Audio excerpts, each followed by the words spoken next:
नमस्कार दोस्तों, मैं उपासना शर्मा, सीनियर सिविल जज Nalagarh, district legal service authority Solan के यूट्यूब चैनल पर आपका स्वागत करती हूँ। आज जिस विषय में मैं आपके साथ बातचीत करने वाली हूँ, वो है मौलिक कर्तव्य। मौलिक कर्तव्य हमारे संविधान में स्वर्ण सिंह समिति की सिफारिश पर वर्ष 1976 में 42nd अमेंडमेंट एक्ट के द्वारा ऐड किए गए थे तथा 86th अमेंडमेंट एक्ट के द्वारा 2002 में इनमें एक और मौलिक कर्तव्य जोड़ा गया था। मौलिक कर्तव्य हमारे संविधान के आर्टिकल 51A में प्रोवाइड किए गए हैं।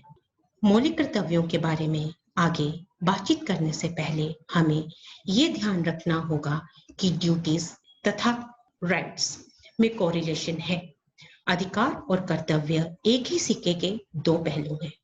अगर हम अपने अधिकारों की बात करते हैं तो हमारे लिए अपने कर्तव्यों का पालन करना भी उतना ही इम्पोर्टेंट है। अगर मैं महात्मा गांधी जी के शब्दों में कहूँ तो उन्होंने कहा था, The true source of right is duty. If we all discharge our duty, right will not be far to seek. If leaving duty unperformed, we are after right, they will escape us like will or beast. The more we pursue them, the further they fly.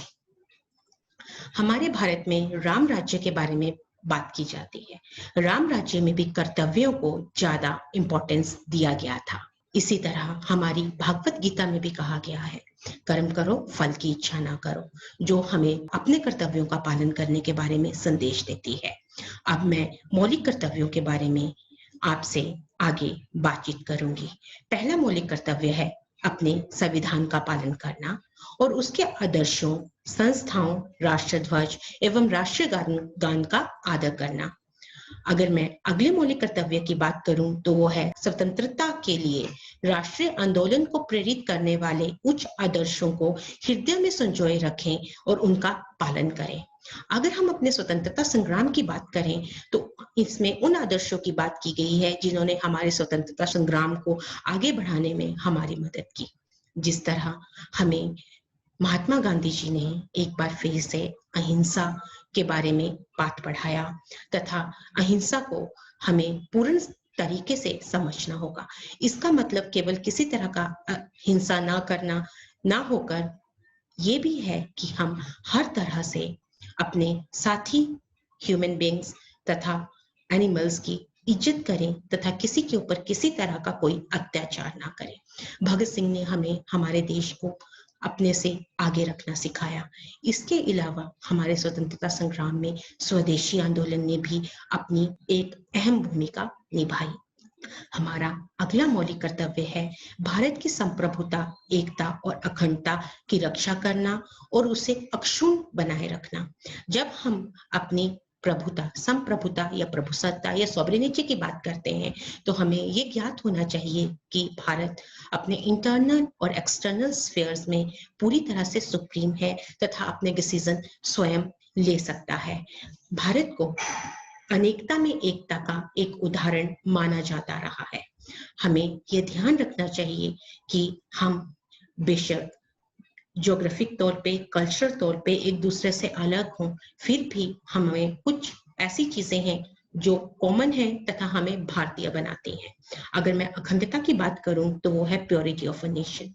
अपने देश को अखंड बनाए रखने के लिए हमें इस बात का ध्यान रखना चाहिए कि हम अपने रिलीजन, अपने कल्चर को फॉलो करने के साथ साथ अपने साथी सिटीजन्स के रिलीजन तथा कल्चर को भी इम्पोर्टेंस दें।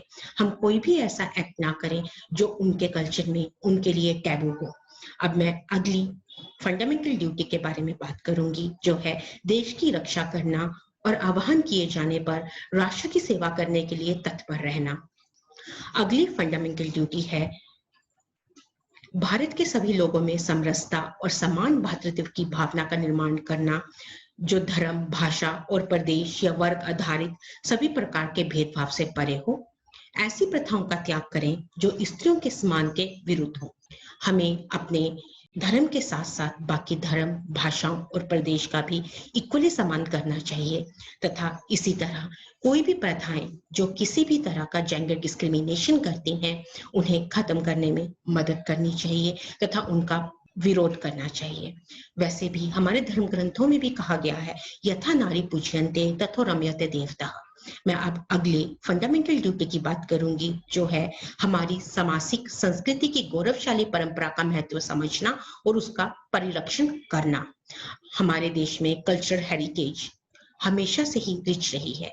हमारे देश की अपनी कई नृत्य शैलियां हैं, कई तरह के गान हैं तथा कई अन्य परंपराएं हैं, हमें जिनका पालन करते हुए जिनका सम्मान करना चाहिए तथा उन्हें उनकी एप्रोप्रिएट प्लेस दिलानी चाहिए। अब मैं अगर अगली फंडामेंटल ड्यूटी की बात करूं तो है प्राकृतिक पर्यावरण, जिसके अंतर्गत वन, झील, नदी और वन्य जीव आते हैं, की रक्षा करना तथा संवर्धन करना तथा प्राणी मात्र के लिए दया का भाव रखना। इस फंडामेंटल ड्यूटी में हमें अपने देश तथा पर्यावरण को स्वच्छ बनाए रखना है। आज हम जानते हैं कि पर्यावरण का क्या इंपॉर्टेंस है। हमें किसी भी तरह के से अपने पर्यावरण को प्रदूषित नहीं करना चाहिए तथा ये संकल्प करना चाहिए कि हम एक पेड़ अवश्य लगाएंगे, जिससे हम अपनी इस फंडामेंटल ड्यूटी का निर्वाह कर सकें। अगर मैं अगली फंडामेंटल ड्यूटी की बात करूं तो वो है वैज्ञानिक दृष्टिकोण से मानववाद और ज्ञानार्जन तथा सुधार की भावना का विकास करना। अगली फंडामेंटल ड्यूटी है अपनी सार्वजनिक संपत्ति को सुरक्षित रखना और हिंसा से दूर रहना। अगली फंडामेंटल ड्यूटी जिसके बारे में मैं बात करूंगी वो है व्यक्तिगत और सामूहिक गतिविधियों के सभी क्षेत्रों में उत्कर्ष की ओर बढ़ने का सतत प्रयास करें, जिससे राष्ट्र प्रगति की ओर निरंतर बढ़ते रहे और उपलब्धि की ऊंचाइयों को छू सके। हम सभी ये जानते हैं कि हमारे प्रोफेशनल एथिक्स, प्रोफेशनल कंडक्ट और प्रोफेशनल ऑब्लिगेशंस होती हैं। हमें उनका निर्वाह to the best of our ability करना चाहिए, ताकि हम देश की प्रगति में अपना कंट्रीब्यूशन दे सकें। लास्ट फंडामेंटल ड्यूटी जो कि 86th अमेंडमेंट एक्ट के द्वारा दायर की गई है, वो है 6 से 14 वर्ष तक की आयु के बीच के अपने बच्चों को शिक्षा के अवसर उपलब्ध कराना।